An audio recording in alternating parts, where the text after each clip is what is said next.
Hello दोस्तों, आप सभी का स्वागत है हमारे यूट्यूब चैनल पर।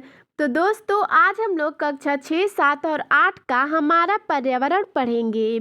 ये जो हमारा पर्यावरण किताब है वो कक्षा 6, 7 और 8 के विद्यार्थियों के लिए एक ही है। आज हम लोग पाठ 8 पढ़ेंगे। हमारे पाठ का नाम है पारिस्थितिकी तंत्र।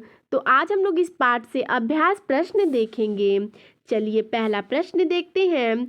निम्नलिखित प्रश्नों के उत्तर दीजिए। इसमें क नंबर प्रश्न है, पारिस्थितिकी तंत्र किसे कहते हैं, इसकी क्या उपयोगिता है। तो इसका उत्तर हो जाएगा, किसी स्थान पर पाए जाने वाले जीव जंतु, पेड़ पौधे तथा वहाँ के वातावरण में पाई जाने वाली विभिन्न वस्तुओं के तंत्र को पारिस्थितिकी तंत्र कहते हैं।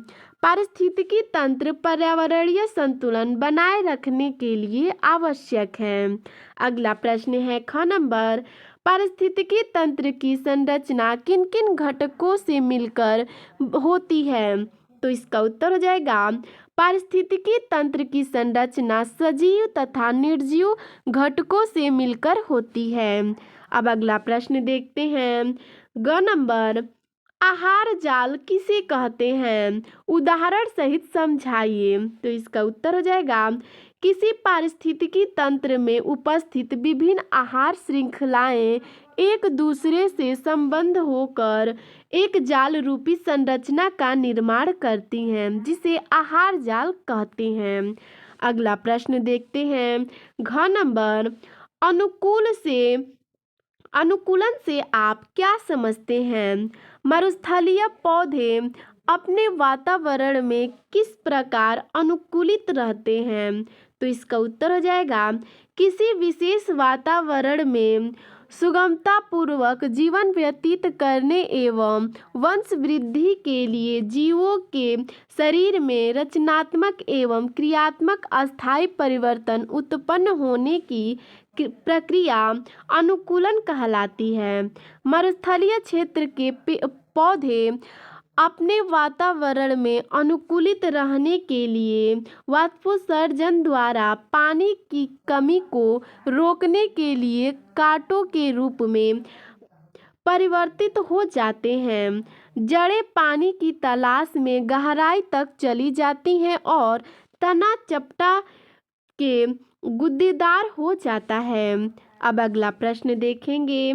अगला नंबर, प्रवासी पक्षी किसे कहते हैं। तो इसका उत्तर हो जाएगा, मौसम के अनुकूलन बनाए रखने के लिए पक्षी हिमालय के बर्फीले क्षेत्रों, साइबेरिया, ऑस्ट्रेलिया से हजारों किलोमीटर की यात्रा करके हमारे देश में आते हैं। इन पक्षियों को प्रवासी पक्षी कहते हैं। अब अगला प्रश्न देखेंगे। 2 नंबर, सही कथन के सामने सही तथा गलत कथन के सामने गलत का चिन्ह लगाइए। इसमें क नंबर प्रश्न है, सजीव और निर्जीव घटक एक दूसरे पर निर्भर नहीं होते हैं। यह गलत है। अगला है ख नंबर, सभी प्राणी, पेड़ पौधे, जलवायु और पर्यावरण मिलकर पारिस्थितिकी तंत्र बनाते हैं। यह सही है। ग नंबर है, प्रथम चरण उपभोक्ता शेर, चीता, भेड़िया आदि हैं। यह गलत है। घ नंबर प्रश्न है, मृत जीवधारियों से भोजन प्राप्त करने वाले जीव मृत परजीवी कहलाते हैं। यह सही है। अगला नंबर प्रश्न है, हमें पारिस्थितिकी संतुलन को बनाए रखना चाहिए। यह सही है। 4 नंबर प्रश्न है, हमारे पृथ्वी के चारों ओर वायुमंडल है। यह भी सही है। अगला देखते हैं 6 नंबर, मनुष्य पर्यावरण का अंग नहीं है। यह गलत है।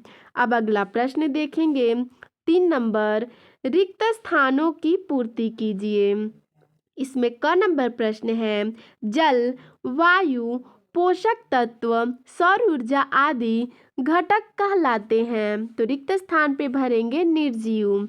अगला है ख नंबर प्रश्न, भोजन के लिए दूसरे जीवों पर निर्भर रहने वाले जीव कहलाते हैं। तो रिक्त स्थान पे भरेंगे परपोषी। अगला है ग नंबर प्रश्न, उत्पादक व उपभोक्ता के बीच प्रत्येक भोजन स्तर को तल कहते हैं। तो रिक्त स्थान पे भरेंगे पोषक।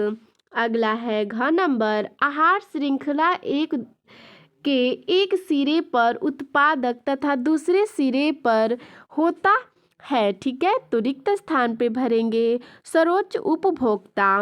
अगला है अंग नंबर प्रश्न, प्रकृति में ऊर्जा का प्रमुख स्रोत है। तो रिक्त स्थान पे भरेंगे सूर्य। 4 नंबर प्रश्न है, प्रकृति जल, स्थल, वायु, पेड़ पौधों एवं से मिलकर बनी है। तो रिक्त स्थान पर भरेंगे जीव जंतु। 6 नंबर प्रश्न है, पृथ्वी के जल वाले भाग को कहते हैं। तो रिक्त स्थान पर भरेंगे जलमंडल। अगला है ज नंबर प्रश्न, जैविक व अजैविक घटक एक दूसरे से परस्पर हैं। तो रिक्त स्थान पे भरेंगे संबंधित। अगला प्रश्न देखते हैं, सही विकल्प चुनने। ठीक है, चुने।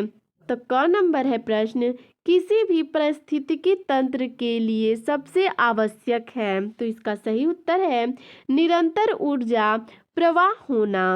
अगला प्रश्न देखते हैं ख नंबर, सूर्य से प्राप्त होने वाली अधिकांश ऊर्जा पृथ्वी पर पहुंचने से पूर्व ही नष्ट हो रही है। तो रिक्त देखिए यहाँ इसका सही उत्तर है अत्यधिक प्रदूषण के कारण। अगला है ग नंबर प्रश्न, आहार जाल में।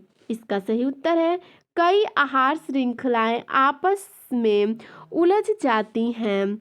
तो दोस्तों अब अगला प्रश्न देखेंगे घ नंबर, पृथ्वी पर किसी निर्जीव घटक के संतुलन मात्रा से कम या ज्यादा होने पर इसका सही उत्तर है पारिस्थितिकी तंत्र असंतुलन होती है। ठीक है, अब अगला प्रश्न देखेंगे 5 नंबर, आपने आसपास देखे और लिखिए, पौधों को उचित मात्रा में धूप न मिलने से क्या होगा। तो इसका उत्तर है पौधे सूख जाएंगे। ठीक है, अब अगला प्रश्न है, अपने आसपास के जीव जंतुओं एवं पेड़ पौधों को देखकर एक खाद्य श्रृंखला का रेखांकित चित्र बनाइए। तो दोस्तों ये आप खुद कीजिएगा। ठीक है, अगला प्रश्न देखते हैं स नंबर, पशुओं के मृत शरीर को कौन कौन से जीव खाते हैं।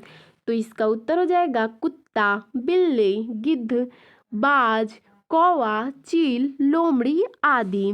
तो दोस्तों आपको हमारा यह वीडियो कैसा लगा हमें कमेंट में ज़रूर बताइएगा। धन्यवाद।